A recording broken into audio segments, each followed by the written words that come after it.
ashram of Sri Ramana at Arunachala drew crowds of devotees on September the 1st to mark the completion of 50 years since Ramana first set foot on the sacred soil of this historic mountain shrine. From far and near they flocked for darshan of the holy sage, who by the severest austerities and profound contemplation has attained spiritual wisdom and serenity unique in the country. Thousands draw comfort from his mere presence, for he neither preaches nor blames, setting at ease all who come to him by the essential goodness he radiates to all around. A good man in a troubled world.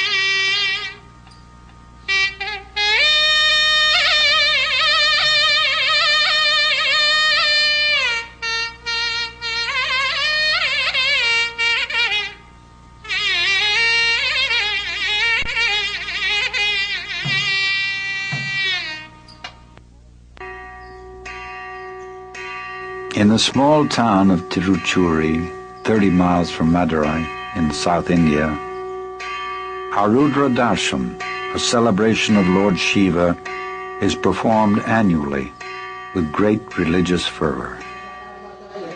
On December 29, 1879, devotees had taken the Shiva Nataraja image out from the famed Bhuminatha temple and were parading the deity in the streets of Tiruchuri.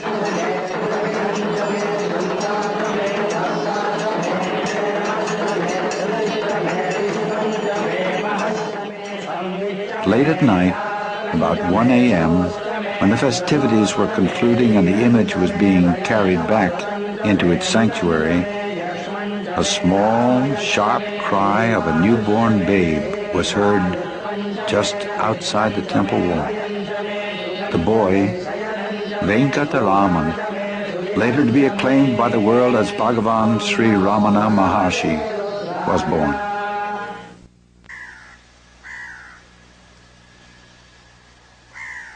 Venkataraman was the second of 4 children born to Arigamal and Sundaramayer. Sundaramayer was a successful pleader in court and a self-made man. He was renowned throughout the area for his generosity and wisdom. The house he built stands as a testimony to this. It was built in 2 separate units, providing an equal amount of space for guests and pilgrims, as for his own family.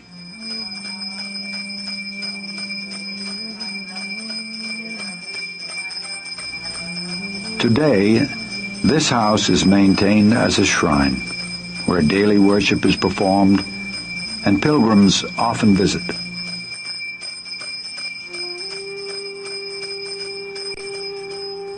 Sundaramayer commanded respect and reverence from even robbers who would withdraw from attacking his cart when it passed at night.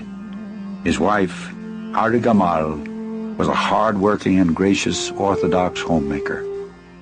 Her innate spirituality later became known as it blossomed under the direct guidance of her son in the evening of her life.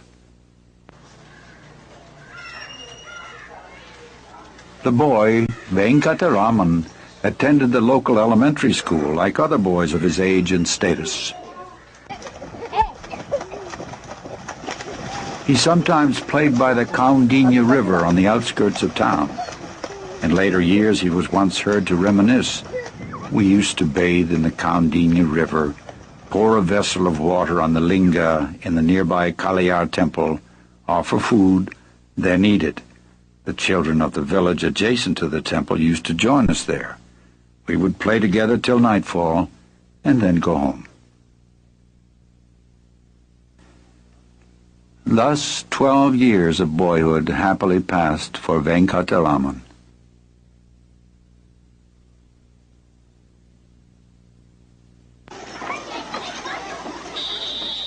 In 1891, he was sent for higher schooling to relatives in Dindigul, where he attended Dindigul Municipal High School.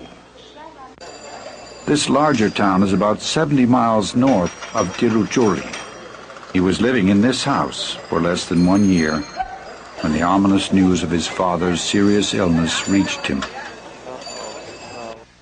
He immediately returned home, and within a few days, on February 18th, 1892, his father died. With no man to lead the household or adequate income to maintain it, Venkataraman's family was divided among relatives. He and his older brother went to live with their paternal uncle, Subba Iyer, in Madurai.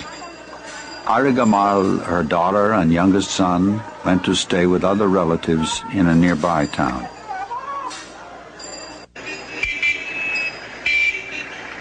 Madurai, which is known for the famous Meenakshi temple, is a large, bustling city.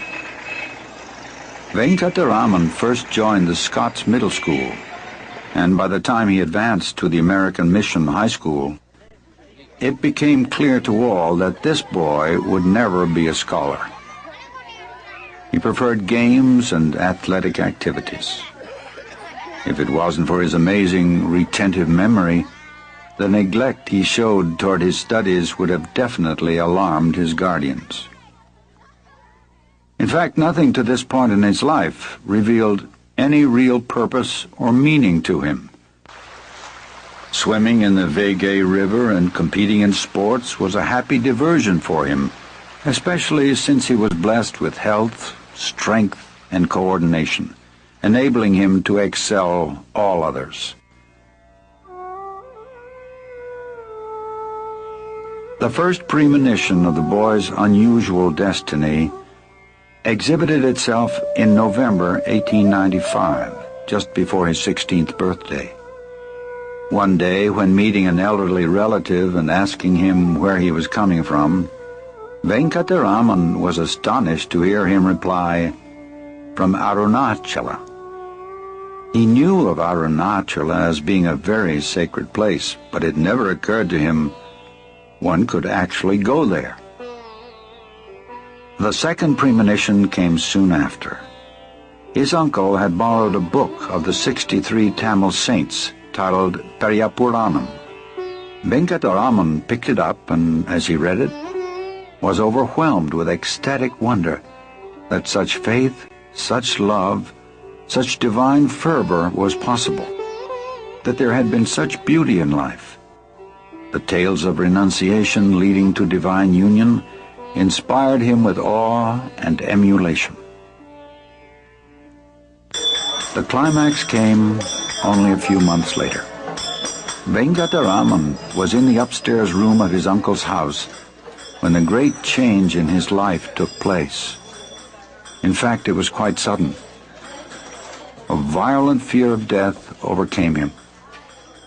In spite of good health, and without crying out for help, he just felt, "I'm going to die." This shock drove him inward, and he was totally absorbed in the vital questions demanding to be answered. What does death mean? What is dying? It is the body that dies.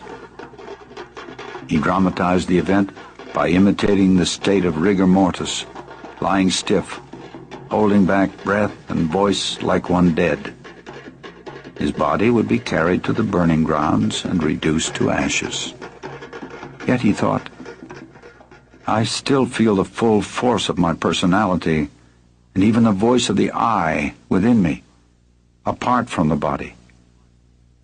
He experienced that he was the supreme spirit transcending the body.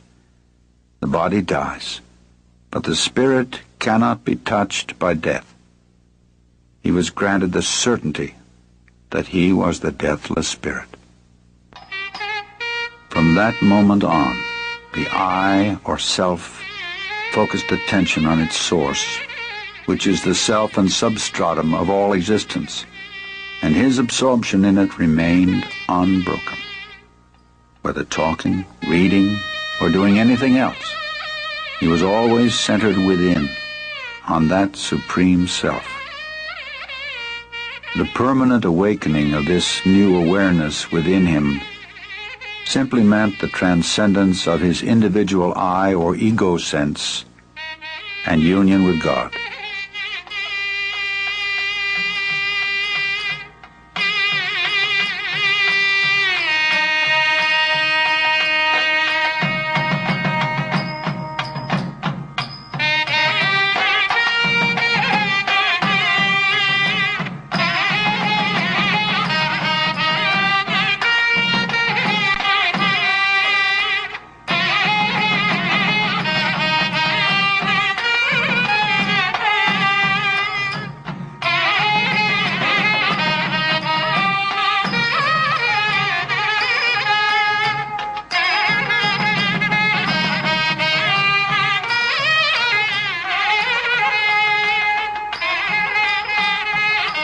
With this new experience came a dramatic change in his life and interest. He no longer enjoyed playing games with his friends. He was indifferent to the food he ate, and in his studies, already suffering from neglect, he lost all interest. His preoccupation with the flood of divine awareness awakened in him was all but total. If there was anything at all that attracted him, it was the nearby Meenakshi temple. He would now go there every evening and stand for a long time alone, motionless before the images of Shiva or Meenakshi or Nataraja and the 63 saints.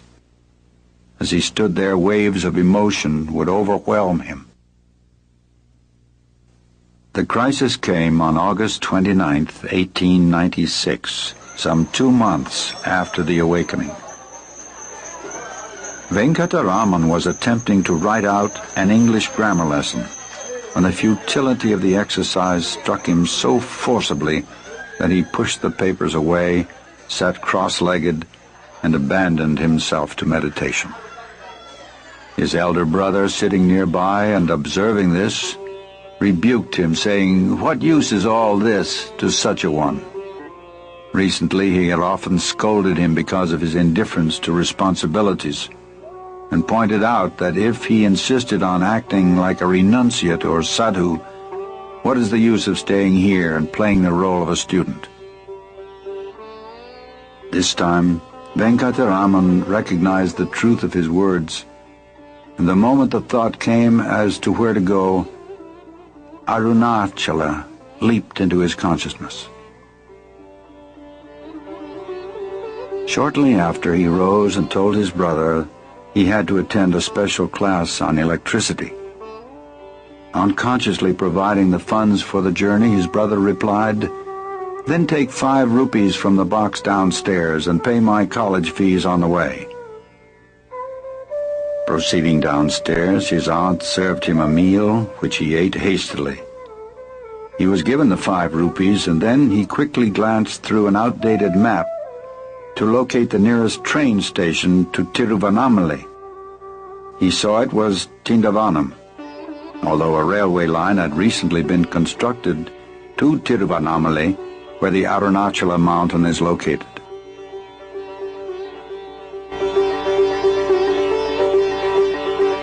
Placing the following note in a cupboard, he left, not for his school, not to pay the college fees, but for the quest. "I have set out in quest of my Father in accordance with his command. It is on a virtuous enterprise that this has embarked. Therefore let none grieve over this act, and let no money be spent in search of this. Your college fees have not been paid. 2 rupees have been enclosed herewith."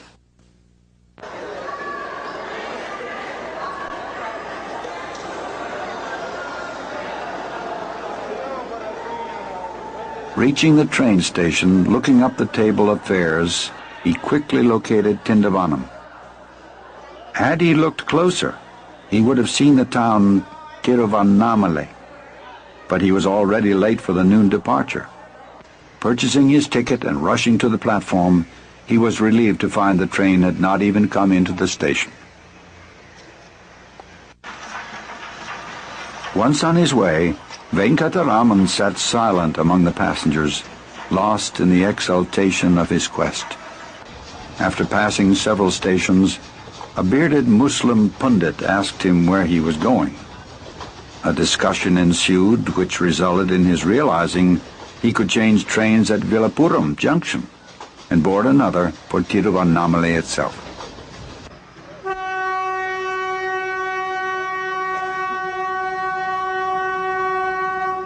Before dawn the next day, he arrived at Villapuram Junction.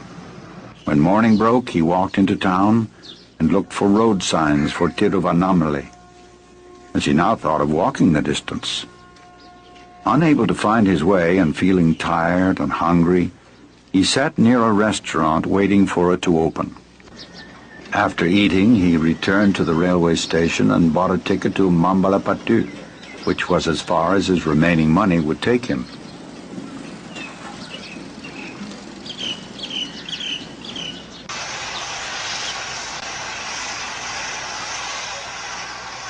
He reached Mambalapattu in the afternoon and from there walked along the railway lines toward his destination.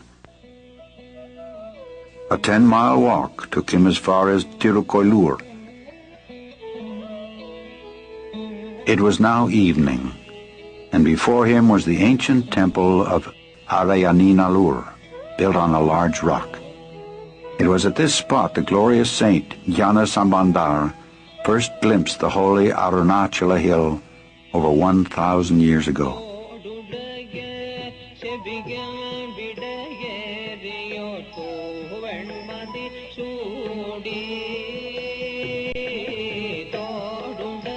Soon after Venkataraman reached the temple, a priest opened the doors to perform the evening worship. The boy entered, sat in a pillared hall, and immediately beheld a brilliant light pervading the whole temple. After rising and searching to find out from where this light emanated, he soon realized it was from no physical source. He again sat absorbed in meditation, only to be roused by the temple cook, who asked him to leave, for they were locking the temple doors.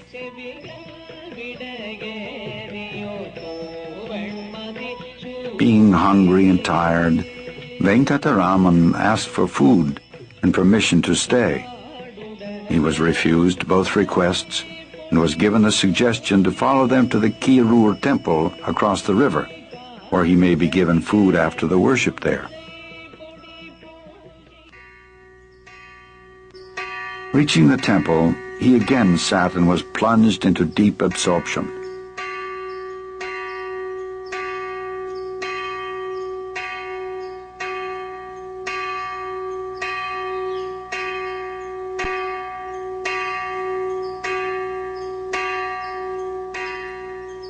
At 9 p.m. the worship was finished and supper was served. He again requested food, and this time the temple drummer, who was impressed with his appearance and devout manner, gave him his own share. By now he had become very tired. He took his leaf plate of food in hand and was led out to a nearby house to obtain some water. While waiting for the water, he collapsed in a faint or sleep. A few minutes later he came around, drank some water, ate some food, and then lay down on the grass to sleep. Next morning was Monday, August 31st, the birth anniversary of Sri Krishna. When Venkataraman woke, he walked about looking for the road and began feeling tired and hungry again. Tiruvannamalai was still 20 miles away.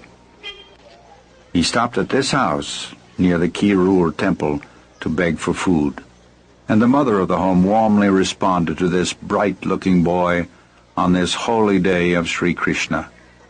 Venkataraman was wearing the traditional ruby-set earrings worn by Brahmin boys, which were worth some 20 rupees. Remembering this, he offered it to the head of the household for a loan of 4 rupees, enabling him to complete his journey by train.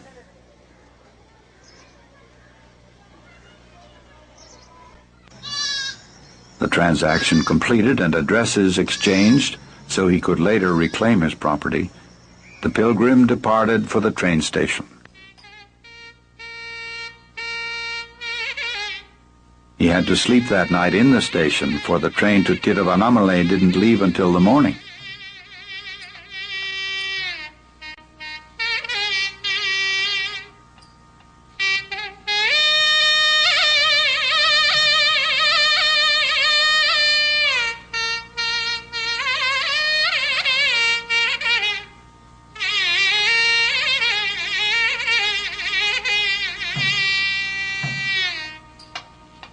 In the morning on September 1st, 1896, 3 days after leaving home, he finally reached his destination.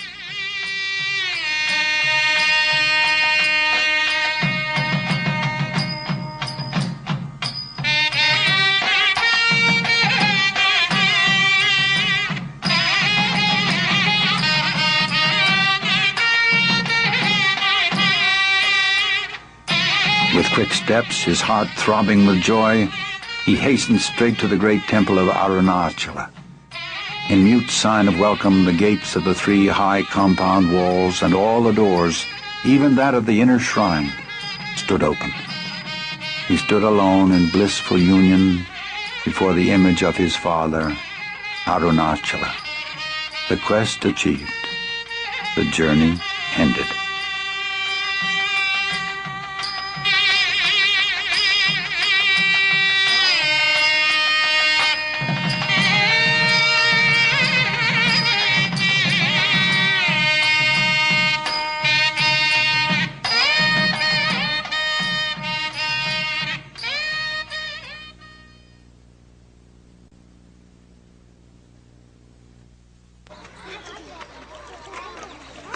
Leaving the temple, Venkataraman wandered out into the town. He made his way to Ayankulam tank, into which he threw whatever possessions he had, including about 3.5 rupees in change. That was the last time he ever touched money. Removing his lower garment, he tore off a strip to use as a loincloth and cast the remainder into the tank. Someone, noticing the lad's apparent mood of renunciation, amusingly suggested to him to have the barber remove his hair also. He agreed. Returning to the temple, and just before entering the main gate, a short, hard shower of rain burst down on him.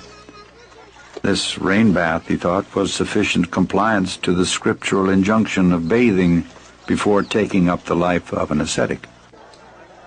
All formalities completed, Venkataraman entered the temple and took up his abode in the 1,000-pillared hall.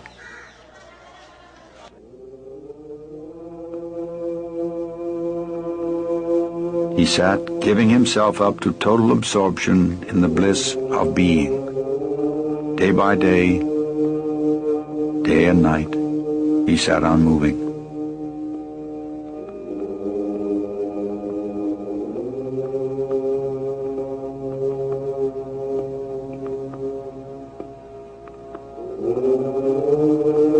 For some weeks he continued so, lost in ecstasy, never speaking.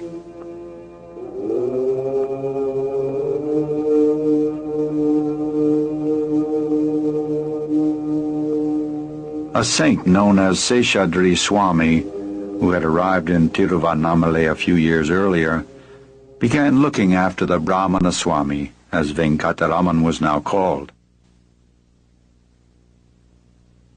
Schoolboys, seeing another boy about their own age, sitting mute, half-human-like, began making mischief by throwing stones at him, among other things. Seshadri Swami's attempts to keep them off were not very successful.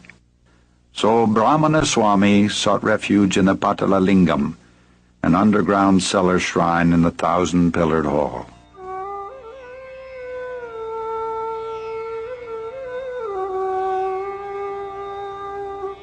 In those days, this vault was neglected and seldom visited by humans, but the ants, vermin, and mosquitoes flourished in its dark, damp atmosphere.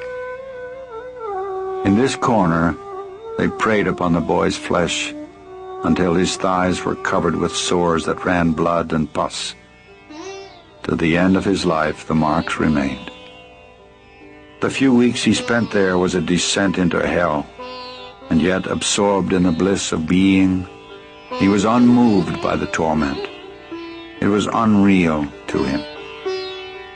One day a pious man, seeing boys throwing stones into that cellar, became indignant and chased them away. Entering the vault, he was horrified to discover the ill-kept youth who sat unaware of his surroundings.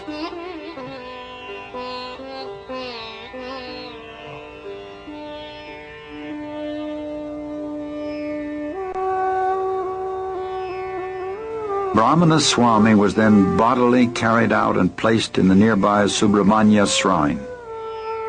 One Mona Swami began looking after him. Sometimes nourishment had to be put into his mouth, as he paid no attention when it was offered him.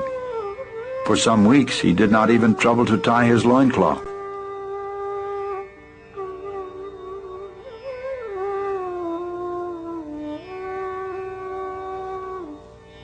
After a few weeks he moved out to the temple garden, then later to the hall of the temple vehicles, later again under a tree near the temple wall. In this way, for nearly 6 months, he resided within the great temple. He remained almost always completely absorbed in a blissful trance. He would even move about in this trance, for on waking to the world, he would sometimes find himself under a different bush with no recollection of how he got there.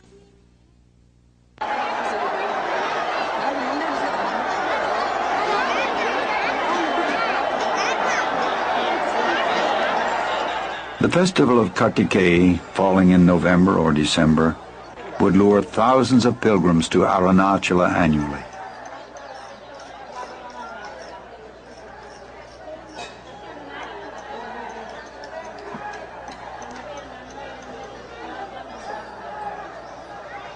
Ramana Swami began to attract much attention and devotion from these pilgrims, who saw in him a pinnacle of renunciation and union with God. A sadhu attending to Ramana Swami tried to keep off the crowds of sightseers, meeting with only partial success.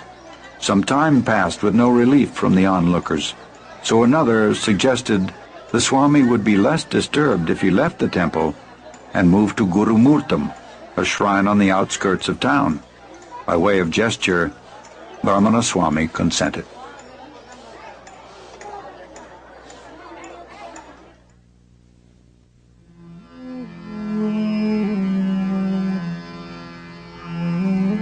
In February of 1897, about 6 months after his arrival in Tiruvannamalai, he left the Arunachala temple for Gurumurtam.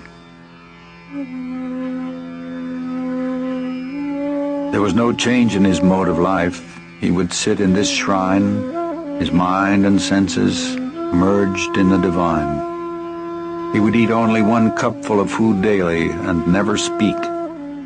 Others thought he was observing a vow of silence, but it was not so. He simply had no desire to speak or attend to the needs of his body. His hair grew long and matted. His body was crusted with dirt, and because of lack of nourishment, he had difficulty raising himself when he needed to go out. It was here that a sincere devotee, Ramana Swami, attached himself to the young sage. He consecrated the rest of his life to his service, remaining his attendant for 21 years.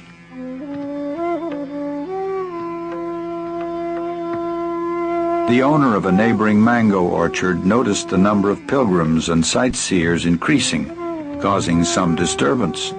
He offered his fenced-in orchard as an alternative residence. In May 1898, after a little more than a year at Gurumurtam, Ramana Swami and his attendant moved into the orchard. The mango trees have long since been cut, and the land is now used for growing rice. But the sanctity derived from the young sage's residence will prevent these grounds from receding into obscurity.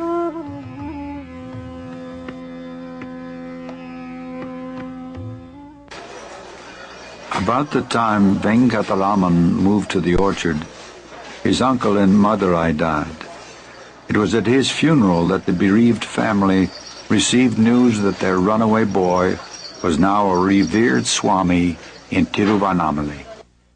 Arunachala anxiously sent her late husband's other brother, Nelliyappa Iyer, to bring the boy back. After arriving in Tiruvannamalai with a friend, Nelliyappa Iyer was deeply moved to see his nephew in such an exalted state, but distressed at his physical condition. He pleaded with the boy to return to his family. The Swami remained silent and indifferent, and his uncle returned home disappointed. 6 months quietly passed in a mango orchard. Then the Swami decided to live alone and beg his food in town. He moved to this Arunagirinatha temple. Paranaswami, his attendant, insisted on following him. After a month here and another month in the Arunachala temple, he went up to Pavarakunru, one of the eastern spurs of the Arunachala mountain. He stayed in the temple there and continued to sit, as before, immersed in the bliss of being. It was here, near the end of 1898, where Arunachala found her son.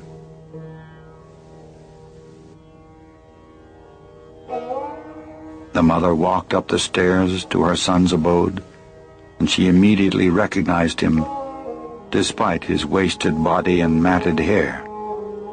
Day after day she beseeched him, entreated, begged, and even reproached him for not returning home. The boy sat unmoved. In final desperation she burst into uncontrollable tears. The boy walked away lest his compassion should show and give her false hopes. In the end, he wrote on a piece of paper, "The ordainer controls the fate of souls in accordance with their prarabdha karma. Whatever is destined not to happen will not happen, try as you may. Whatever is destined to happen will happen. Do what you may to prevent it. This is certain. The best course, therefore, is to remain silent." The mother resigned herself to his firm resolve and left.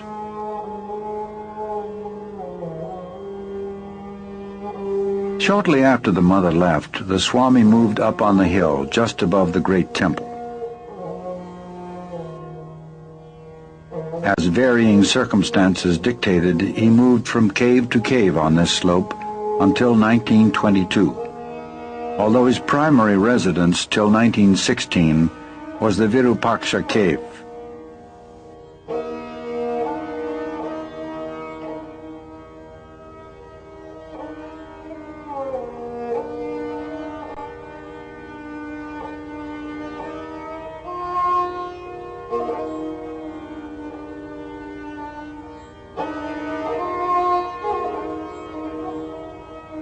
This dwelling that contains the remains of the 13th century saint Virupaksha has a small stream running next to it.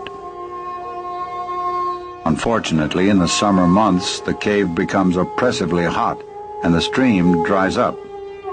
During this hot period, the Swami and his followers would move to the nearby mango tree cave, which was somewhat cooler and had adjacent to it a perennial supply of water.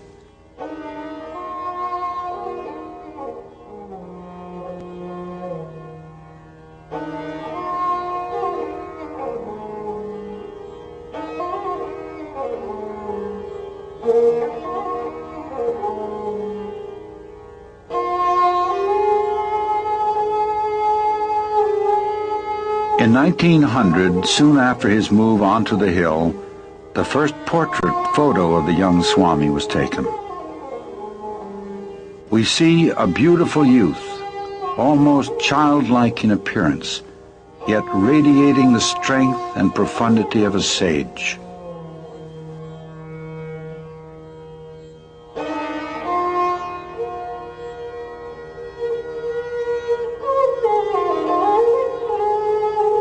During the early years on the hill, The Swami continued to maintain silence. His radiance had already drawn a group of devotees around him, and an ashram had come into being. He occasionally wrote out explanations or instructions for his disciples, but his not speaking did not impede their training, for his most effective instruction was imparted in silence. Merely by sitting in his presence, restless minds came under control, and long-sought spiritual experiences manifested of their own accord. This penetrating and transforming silence became the hallmark of the young sage.